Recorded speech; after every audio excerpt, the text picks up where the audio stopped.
Right, so as Vladimir Putin is continuing his ongoing invasion of Ukraine, anti-war Russians are continuing to take to the streets and essentially get arrested by the thousands, putting their freedom on the line to get an anti-war message out there in the face of a massive crackdown within their media ecosystem within Russia right now. So I got a clip here for you guys that is from one of the actual main state-run outlets here, where basically one of the employees from this outlet decided to get up behind this anchor and use it as an opportunity to push an anti-war message and try to counter some of the propaganda that has been coming from Russian state TV. So let's just go ahead and watch this.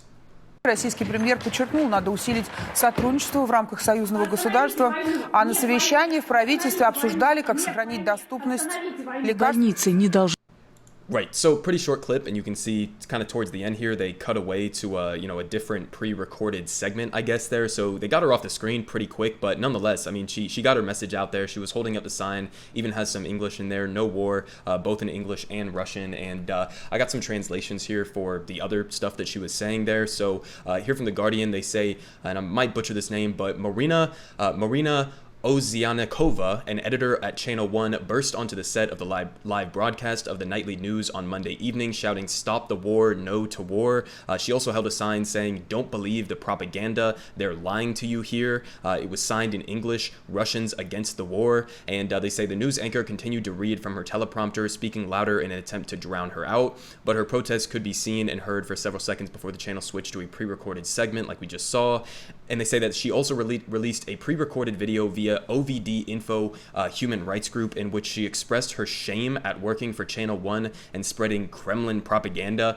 And she also said, "Regrettably, for a number of years, I worked on Channel 1 and worked on Kremlin propaganda. I'm very ashamed of this right now, ashamed that I was allowed to tell lies from the television screen, ashamed that I was allowed that I allowed the zombification of the Russian people. We were silent in 2014 when this was just the beginning. We did not go out to protest when the Kremlin poisoned the opposition leader Alexei Navalny," she said. And she continues saying, "We are just silently watching this anti-human regime, and now the whole world has turned away from us, and the next 10 generations won't be able to clean themselves for the shame of this fratricidal war."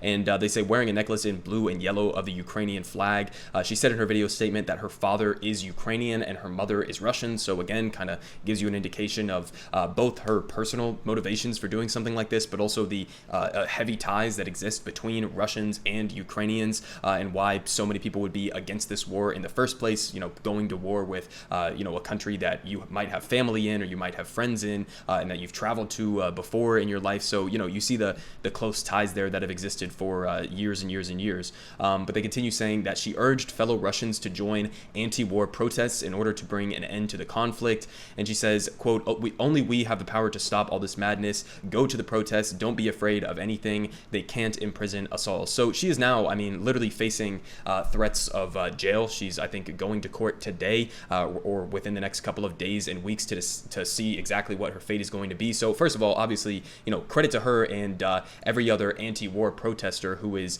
taking to the streets and putting their freedom on the line to get this message out there, right? Especially considering the extremely restrictive media ecosystem that Putin has put in place with laws like this.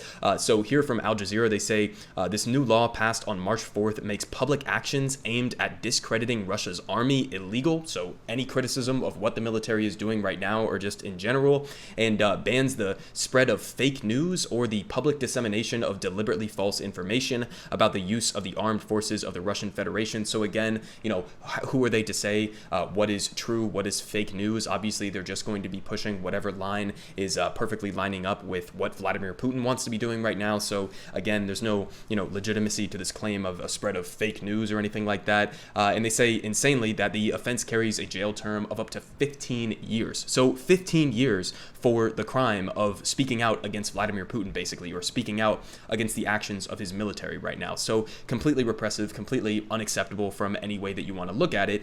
They're cracking down in a massive way on free speech within Russia right now. And they say, Authorities have broken up anti-war protests, and according to OVD Info, which monitors the protests and provides legal assistance to those detained, 14,911 people have been arrested so far, and this is just in a couple of weeks. So, that's an absolutely massive amount of people. I'm thinking back to in the height of the George Floyd, Breonna Taylor, Black Lives Matter protests that we had here in the United States, and we also had, probably tens of thousands of people that were arrested during those protests. Many of our protesters here were also brutally cracked out upon by the police. You can go and look at old compilations of the NYPD trying to run over protesters with their cars and, shoving people onto the ground and cracking people's skulls and beating them with batons and, firing rubber bullets at people and tear gas canisters, etc. So, there's brutality all around the world, especially here in the United States. Obviously, we're no, stranger to brutal crackdowns from the police in any way, shape, or form. But nonetheless, if you're against it when, the NYPD does it in New York City, you should be against it when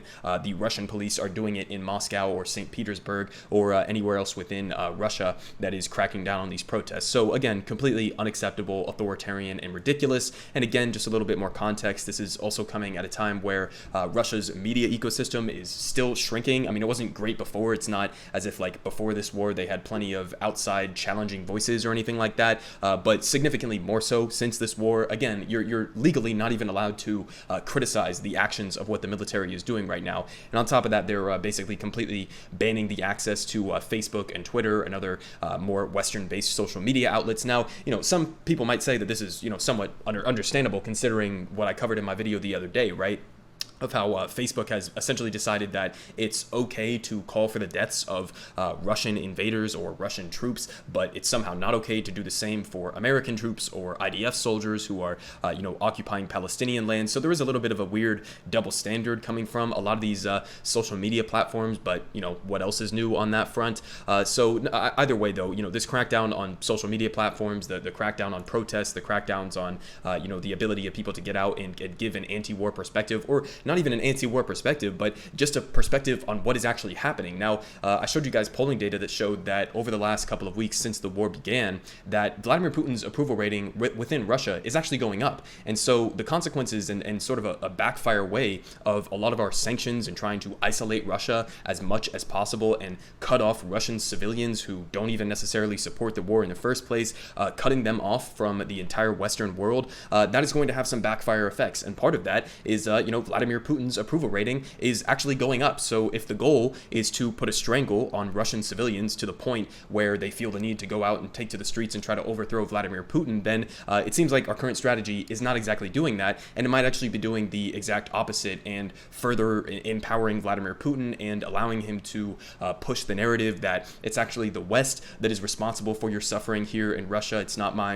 authoritarian, oligarchical, government structure or incredibly corrupt economy or anything like that. It's actually the West who are, targeting you and going after you because you're Russians, and they're trying to, target your heritage or whatever the fuck the argument may be. It might have some backfire effects. So I think it's time to, look at the current situation, see that Russian civilians are largely not in favor of this war, or definitely wouldn't be in favor of the war if they were actually able to understand what the nature of the war was looking like. You can't even call it a war. You can't even call it an invasion within Russia. So, the vast majority of Russian civilians probably are not getting anywhere close to a full picture of what is actually happening right now. So, incredibly authoritarian, incredibly unacceptable, and we need to, kind of rethink our strategies in terms of, making sure that Vladimir Putin does not further entrench his power within Russia.